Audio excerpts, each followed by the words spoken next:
I always loved comics, especially superhero comics.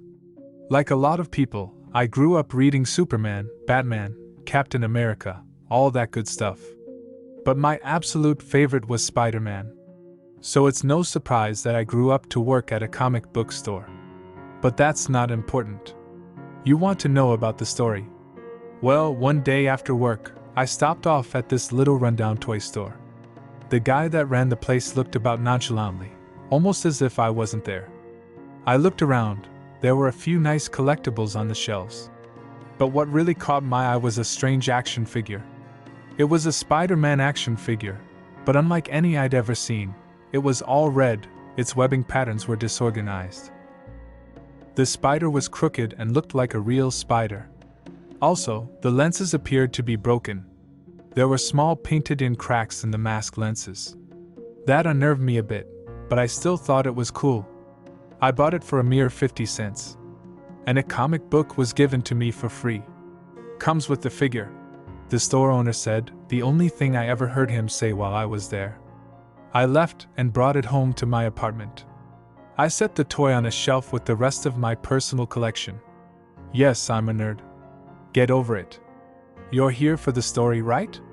Anyways, I took the comic out of the bag and actually looked at it. It was creepy, to say the least. It looked like an homage to Amazing Fantasy issue 15. Spider-Man's first appearance. The title read, The Forgotten Spider-Man issue 0.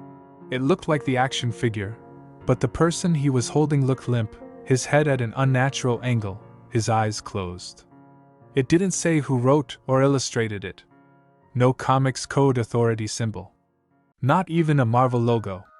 It started with Peter Parker, as per expectation, attending the radioactivity demonstration. I began to feel nostalgic as my eyes scanned the panels. The spider was caught in the radioactive energy. It landed on Peter's hand, and it bit him. That was normal. But then I noticed something weird. More like frightening. Instead of just a bite, blood poured from the wound.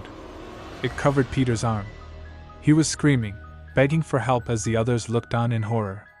His body became covered in red, reminiscent of the Carnage symbiote, and strange black cords ripped from his wrists and ankles, wrapping into the disorganized web pattern that I had seen on the toy. The spider that bit Peter crawled onto his chest and became a part of his body. A scientist reached out to Peter. But Peter lashed out and attacked him, strangling the others with black webbing in a mindless rampage.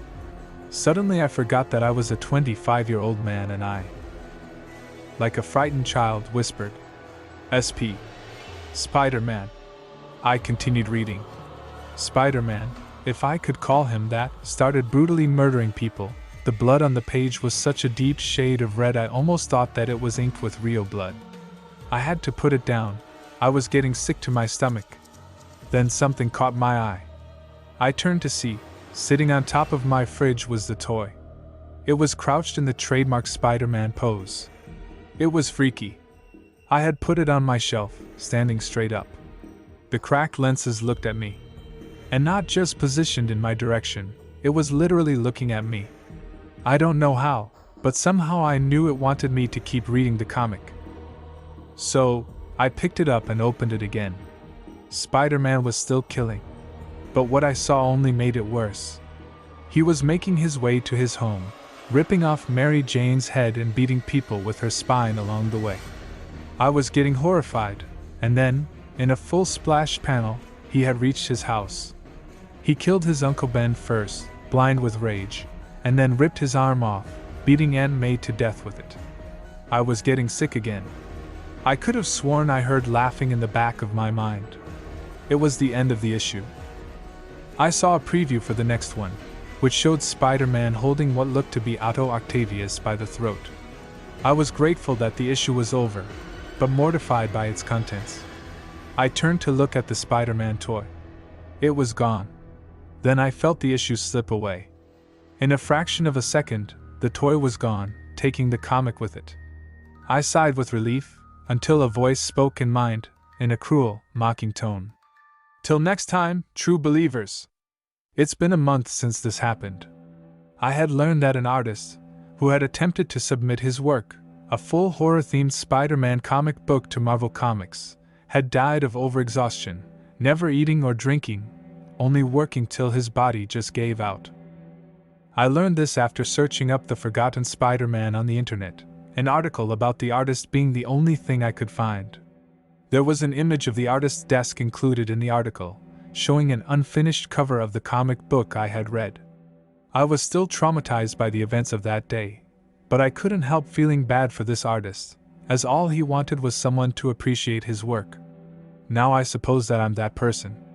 Because I got this in my mail today, sent in an envelope with no return address. It was the Forgotten Spider-Man issue 1.